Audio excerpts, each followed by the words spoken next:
Humberto is now a Category 5 hurricane, as what is to become Imelda will set its sights on the Bahamas and the United States East Coast. Your forecast across the Caribbean and the Bahamas starts right now. This is Meteo Mundo. Hi friends, Rusty back here at Meteo Mundo. We are your home for Caribbean weather. It's nice to see you late on this Saturday. I hope you're doing well. Coming up in this video, we now have Tropical Depression number 9, which is still soon to become Imelda. We'll look at the latest watches and warnings, the track, the impacts for us here across the Bahamas and the U.S. East Coast. We'll dive into major hurricane Cat 5 Humberto and how the influence of Humberto will have a direct impact on Imelda and the potential track down the road. So much to get into. Meteo Mundo is sponsored by the Lean Law Firm of Central Florida, your hometown homeowners insurance attorneys offering free consultation and policy reviews. It is storm season, wind, hail, hurricane damage. They'll walk you through that insurance claim process. Go to leanonmelaw.com if you guys would like more information. As always, love to hear from you guys. Let me know in the comments section below what's been happening in your area. You have a specific question about the forecast. For my friends in the Caribbean, I promise I'm going to get to your forecast. We've had some impactful weather today. Thanks for following me as we pass along this important information for our friends in the Bahamas and across the United States East Coast from what is going to become Imelda. So let's talk about what's been happening over the last 24 hours and what's going to be happening here over the rest of the weekend and early next week. First of all, we now have tropical storm warnings in effect for all of the central and the northern Bahamas and a tropical storm watch for portions of the Florida East Coast. We still have TD number 9. It has really yet to evolve and become a tropical storm as of yet, but all the models have that happening as we get early into Sunday. Now, we're going to deep dive a lot more into the differences in the track that you see closer to the Georgia and Carolina coastline early next week compared to yesterday.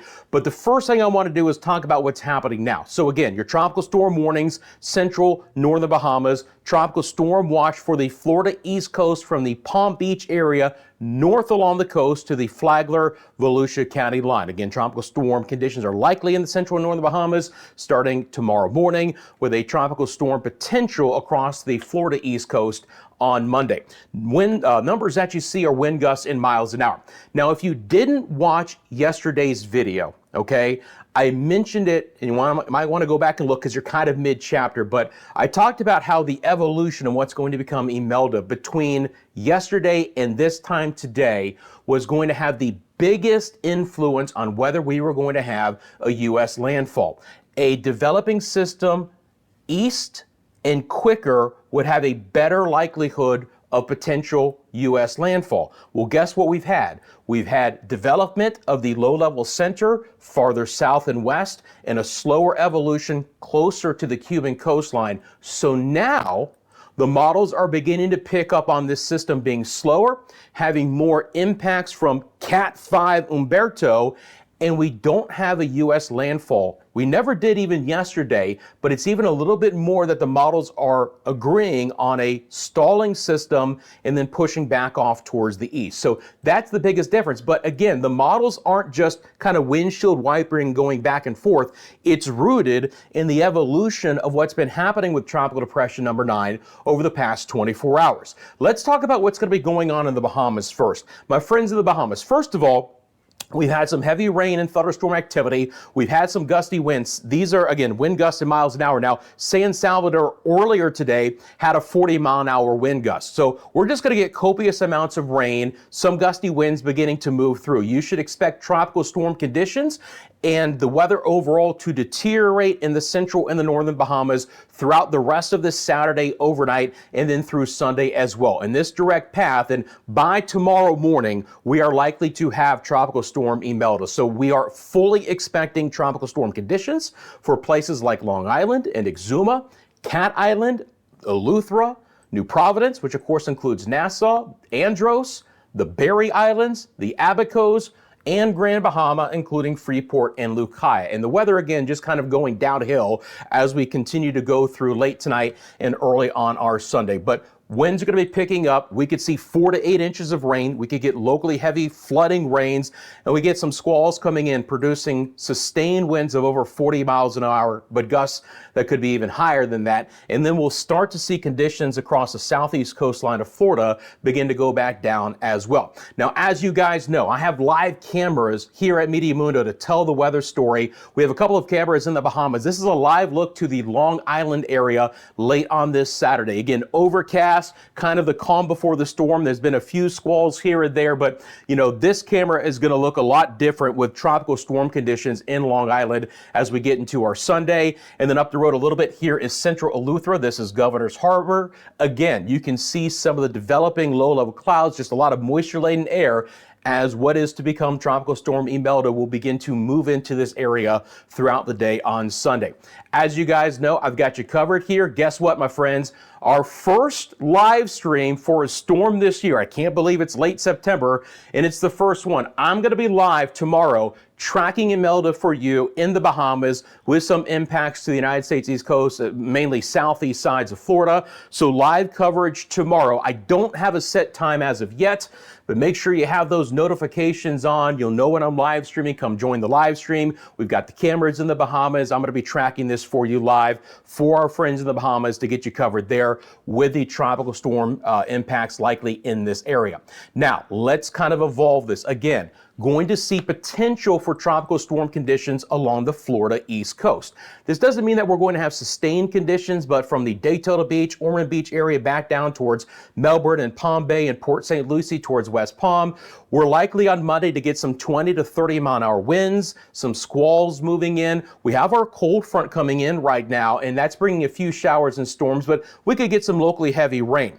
When I show you guys the water vapor imagery, I want to bring this up. Do you guys see this digging trough in this deep area of red? That is drier air. This trough is going to be a big factor in the track of Imelda and also trying to bring a little bit drier air to the western side. Now, this could undercut some of the rain totals along the Florida East Coast and the Georgia coastline as well, but you look at all this moisture streaming north. We're going to talk about how this could be a lopsided storm near the Carolinas, but still some heavy rain impacts are likely. When I switch back over to the enhanced satellite imagery here, hopefully it'll pop on. There you go. Let's get into kind of this area. Again, Monday into Tuesday. Now, we still have a Category 1 hurricane, but what is obviously the biggest difference is that the stall out is more likely to occur now that we have a slower storm. And the biggest reason why is Umberto is going to be able to catch up to Imelda and will now be in close enough proximity to try and drag the storm a little bit farther to the east. If nothing else, as Umberto gets here and you get the counterclockwise winds around the storm, it negates the trough trying to pull it inland. So you have very weak steering currents and the storm overall is likely to stall. Now, this time yesterday, the models were literally split down the middle, 50-50, 50-50 landfall, 50% going offshore. It's much more in that at least 2/3 stalling it off of the Carolina coastline and then keeping it off of the coast with no landfall. Now, that's great. That's fantastic that we might not have either high-end tropical storm or hurricane conditions moving on shore, but a slow storm is still going to bring some significant impacts. The biggest concern that I have is the opportunity for some flooding rains. If you look at these blue lines, this is my model or my weather system painting on the tropical storm sustained winds. They are still going to get very close to the Carolina coastline down to Savannah, Georgia, so Charleston, on over towards Savannah, Brunswick, even towards Jacksonville, Florida.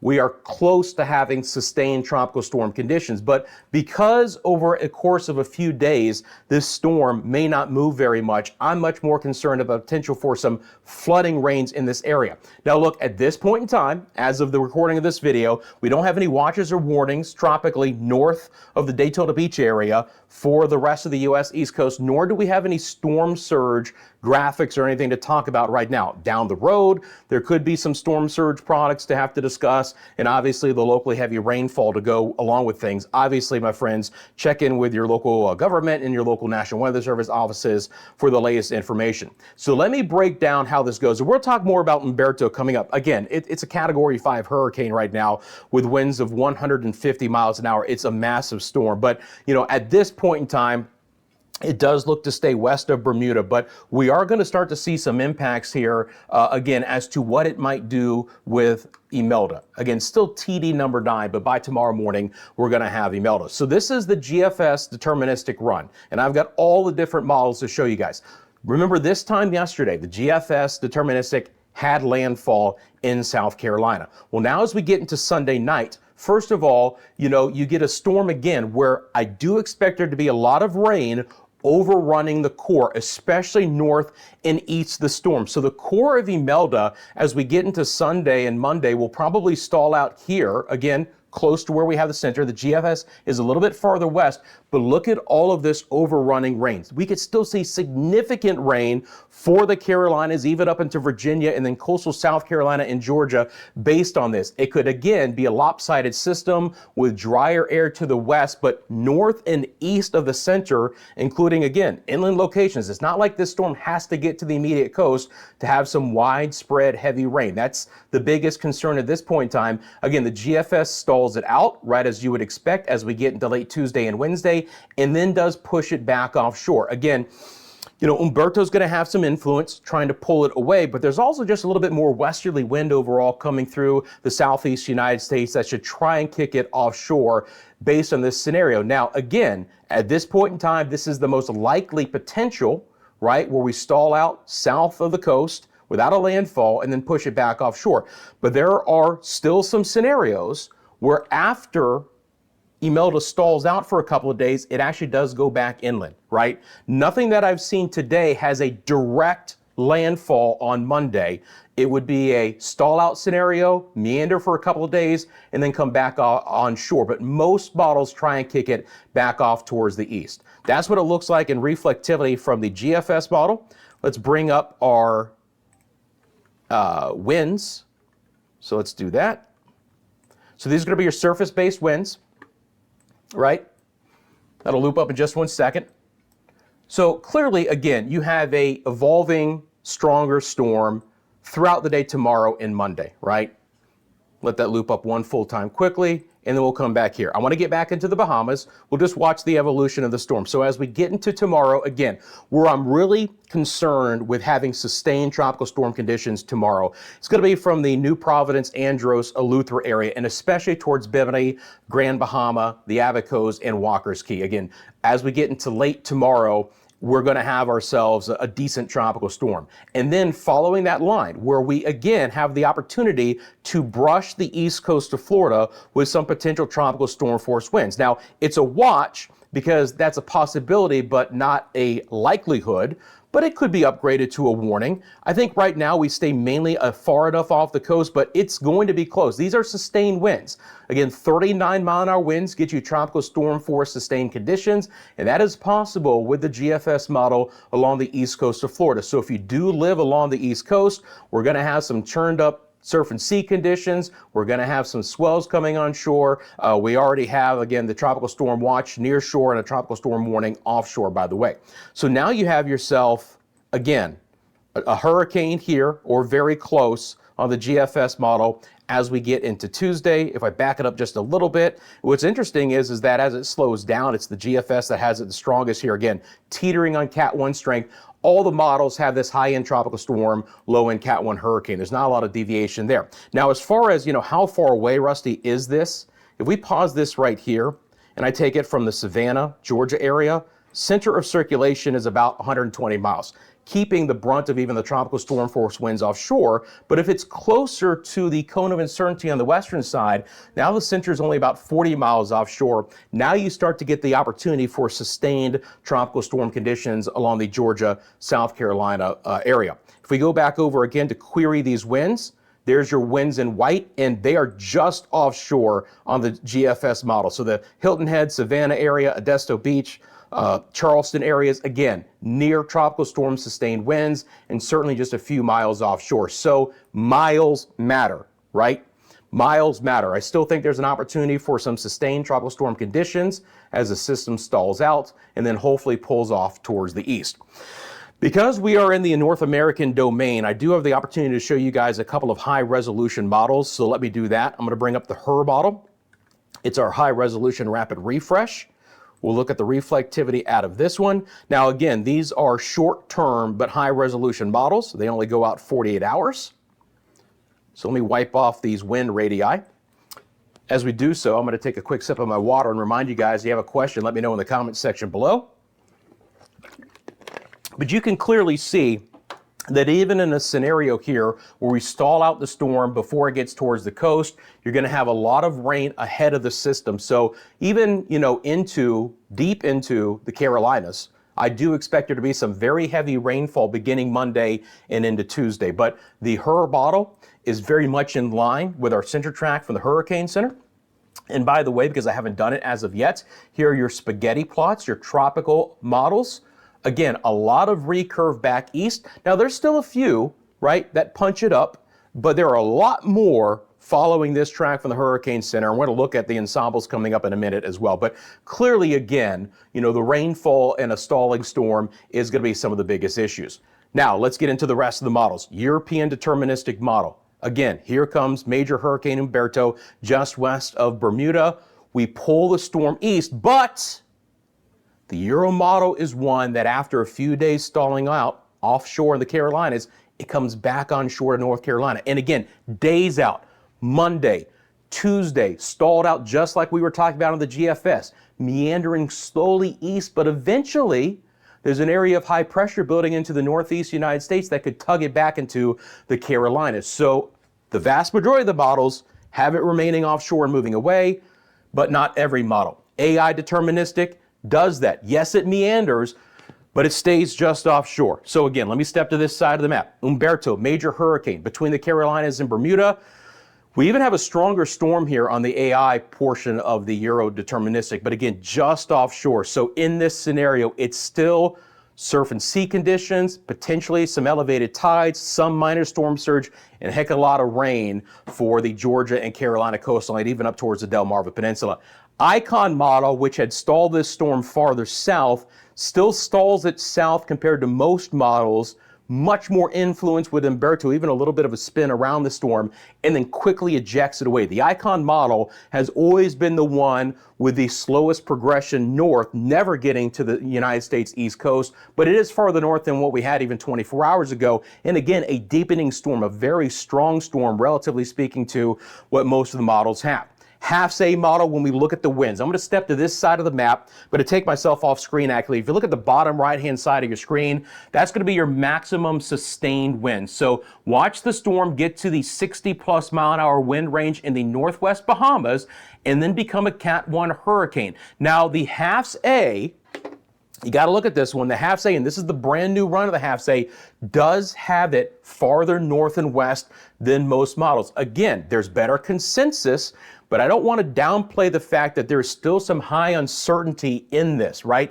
There are much more complex scenarios in play because of Umberto, but with the stalled out farther southwest evolution of our low-level center, there is some real truth data that the models have picked up on over the last 24 hours to, really begin to hone in on a stalled out system moving east rather than pushing inland. But not all models agree, and the HAFS-A is one of those. Again, bottom right-hand side of your screen, max sustained winds hit 80 miles an hour, and some of those high-end tropical storm force winds get to the Georgia and South Carolina areas as we get into late Monday and Tuesday on the HAFS-A.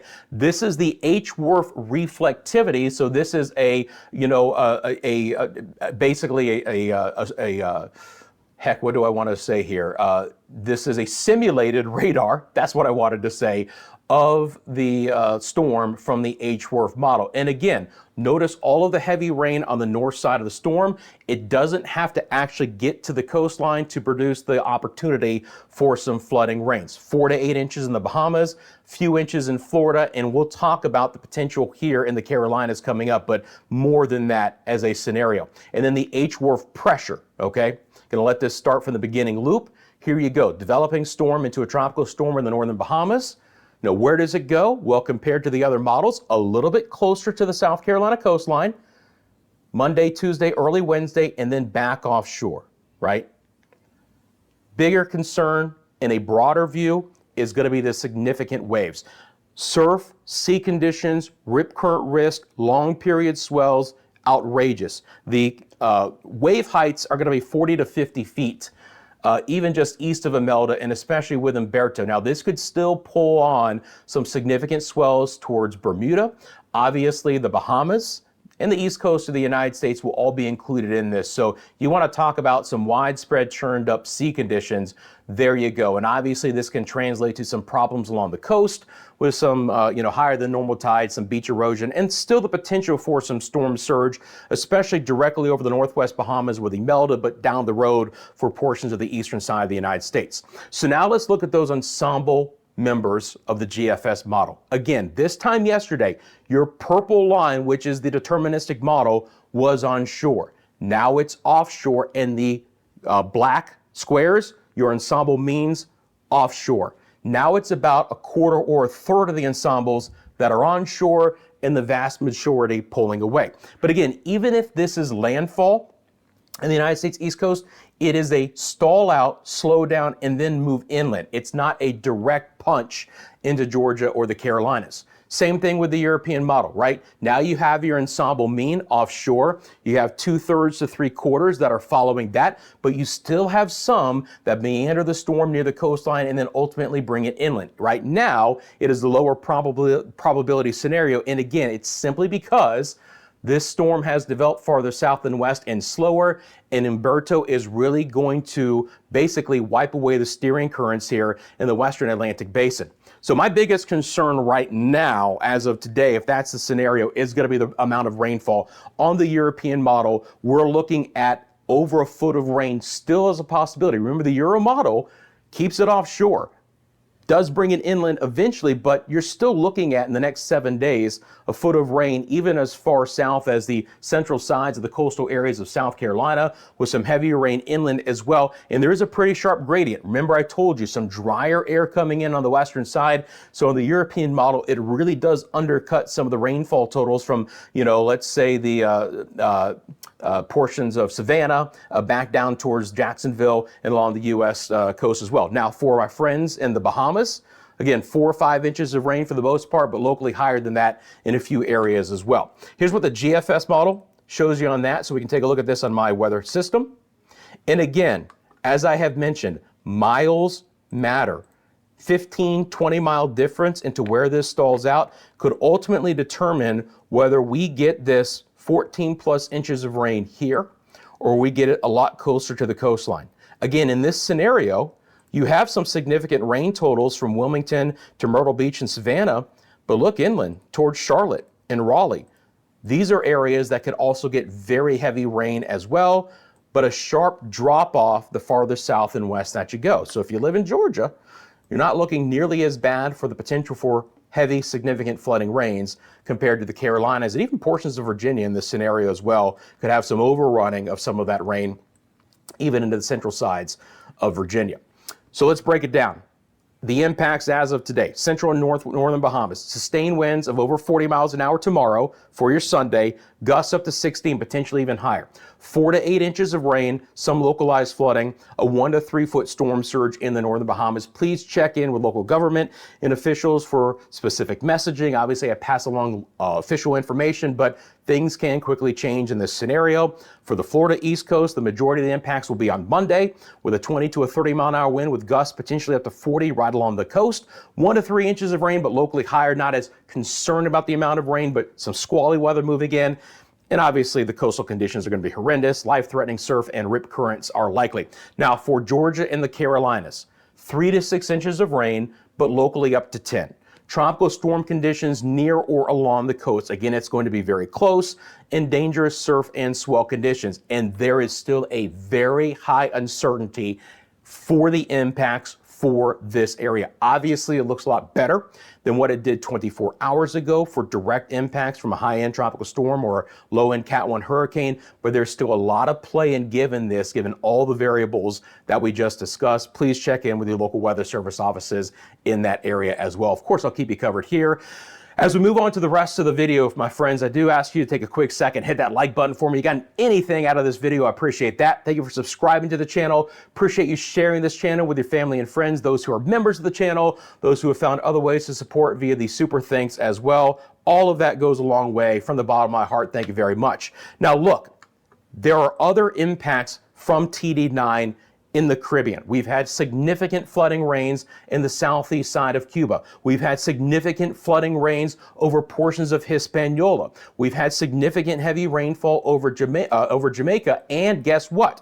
Humberto, which I haven't talked much about yet, by the way, this buzzsaw Category 5 hurricane, look at that thing. I mean, if you want to talk about a classic Cat 5 hurricane, you've got another one here in Humberto, which is the second one of the season. Obviously, Aaron became that. For my friends in Bermuda, still could be a major hurricane just west of you, but I'm not expecting the hurricane conditions based on this track to impact you. Tropical storm conditions could, and we still might see tropical storm watches and warnings issued for the island in the next day or two. I'll monitor that and let you guys know. The other thing is the swells. It's going to bring some significant swells to the Leeward Islands, to the Virgin Islands, the northern sides of Puerto Rico, and Hispaniola. So sea conditions in these areas are going to be very churned up by this major hurricane moving off towards your north. But significant rain is another factor in some of these spots as well. And oh, by the way, I'm not glossing over the fact that it is disgustingly hot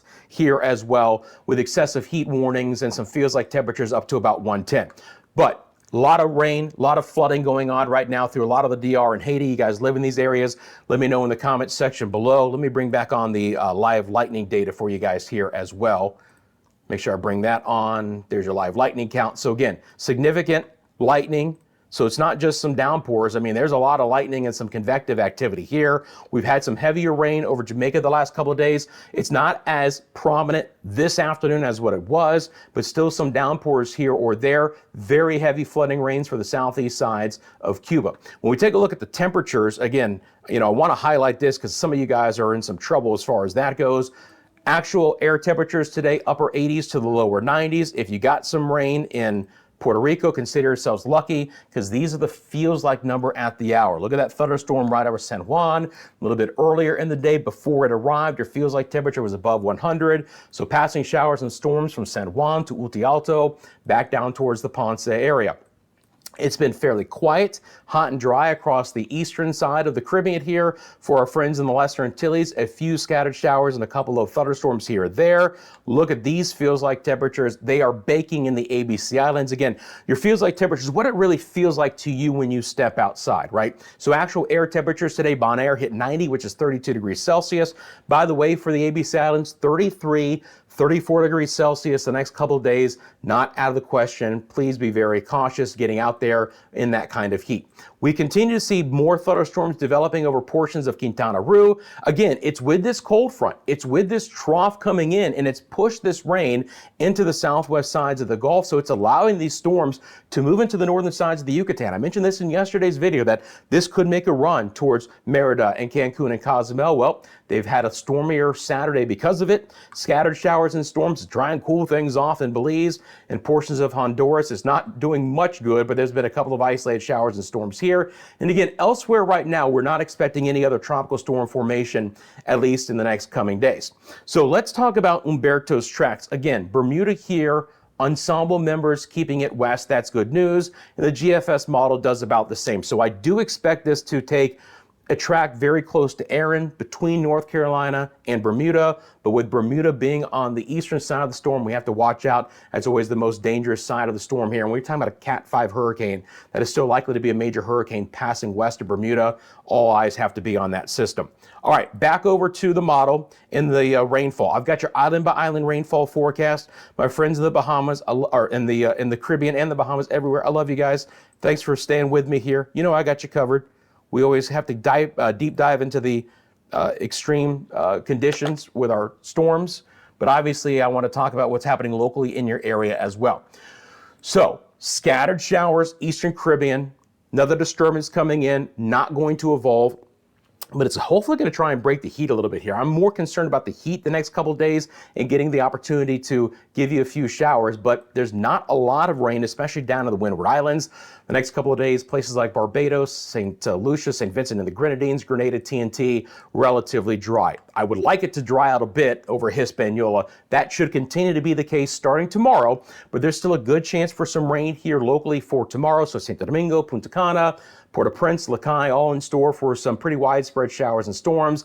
Locally heavy rain, high terrain island, so it gets down into the low-lying areas quickly, and that's where that flash flooding can quickly occur. Puerto Rico, my friends in the Virgin Islands, scattered showers continue. When it's not raining, it is exceptionally hot. Again, daytime highs well into the 90s. Fahrenheit feels like temperatures 105 to 110. A little bit quieter tomorrow for Jamaica, Cayman Islands, more scattered rain than anything else, but still a few stronger storms. Still south winds pulling into Cuba with locally heavy rain. Obviously, my eyes will be on the central and northern Bahamas for tomorrow, from the Eleuthera area north, especially for significant 4 to 8 inch rainfall totals, your sustained tropical storm force winds, scattered rain southeast Bahamas, Turks and Caicos, but overall beginning to improve. And we're going to have scattered rain again. Now this trough is going to be kind of washed out here. So it's not going to be a focusing mechanism for as much rain over the Yucatan tomorrow, but still some scattered showers there for the rest of Central America. A little bit more prominent back down towards portions of Panama and Costa Rica. Still hot, still dry in the ABC Islands. Live look outside to Corinth, St. Lucia. Again, we have live cameras across the Caribbean. Another beautiful late shot to the day there. Again, hot, dry conditions there. Hot, dry, gorgeous into the day here in the Iranian-Stad area at Eagle Beach. Not as much breeze, at least there. So island by island rain chance looks like this. Northwest Bahamas, again, storms, heavy rain, tropical storm conditions tomorrow. 60 Monday, 30 on Tuesday. Central and Southeast Bahamas, 80 tomorrow, beginning to become more isolated to scattered Monday and Tuesday. Same situation for Turks and Caicos. Again, still a decent chance for some passing tropical downpours on the south side of what's to become Imelda, but again, falling off relatively speaking. Cuba's rain chances, especially on the eastern side of the island, high tomorrow, still elevated Monday and Tuesday. Again, drier overall. Cayman Islands, Belize City, Cancun and Cozumel, isolated to some scattered rain the next 3 days. Jamaica's rain chances tomorrow, 50%. Still some locally heavy downpours are possible. Monday and Tuesday of 40. For the Dominican Republic and Puerto Rico, again, it's getting better. Again, we want some rain to cool things off in Puerto Rico, but we don't need a lot more rain in the DR or Haiti. Still elevated somewhat over the next couple days, but coming down from what we've had. The U.S. and British Virgin Islands, not a bad chance for rain on your Sunday, and then more scattered, isolated Monday and Tuesday. Obviously, Bermuda's rain chances will go up with the closer approach for Umberto, and then we're going to have some scattered to even some numerous showers and storms for portions of the Leeward Islands, Anguilla, St. Kitts and Nevis. Antigua, Barbuda, not bad, 40 to a 50% chance. Montserrat, Guadeloupe, slightly lower Dominique and Martinique, St. Lucia, SVG the next couple of days. Again, more passing showers with our easterly winds, but nothing very organized. Fairly dry the next couple of days. Barbados, Grenada, slightly better chance on Tuesday. Also slightly building in TNT, but again, relatively speaking, many dry hours and locations. Suriname and Guyana stay with a 40 to a 50% chance for rain for the most part the next couple of days. And Nueva Esparta in the ABC Islands, again, a bit on the drier side. Overall, when we look at the rainfall totals on the European model, the broader view, you're going to see, again, significant rain. Now, by the way, look at the bottom of your screen, guys. Do you see where it says 54.4? This is what I want to talk about. Within this clump just off the Carolina coast, they have 4.5 feet of rain falling on the European model. That's why miles matter. So we have a foot or so inland right now along the coast, but 4.5 feet offshore with a storm that stalls out for 3 or 4 days. Still could be some significant rain in portions of the Yucatan and Central America. The heavy rain over Jamaica, the eastern tip of Cuba, obviously the Bahamas again, especially central and north, 4 to 8 inches, and then a little bit drier for most of the Lesser Antilles and back into most of the Greater Antilles as well. Friends, I appreciate you guys. You know, I've got you covered. You can follow us across all of our social media platforms, Instagram, TikTok, X, and Facebook. You want to send me a picture or video, the simplest way to do that is mymediamundo@gmail.com. As always, you have a specific question about the forecast, feel free to drop it in the comments section below. And please remember that Meteo Mundo is sponsored by the Lean Law Firm of Central Florida. They're your hometown homeowners insurance attorneys. It's storm season, wind, hail, hurricane damage. They'll walk you through that insurance claim process. They offer free consultation and policy reviews. You got nothing to lose. It's leanomnilaw.com for more information. Friends, have the notifications on. I'm live tomorrow covering what is going to be Tropical Storm Imelda over portions of the Bahamas with even some impacts to Southeast Florida. I'll see you then, my friends. Until then, you take care. I'll see you soon right here at Meteo Mundo.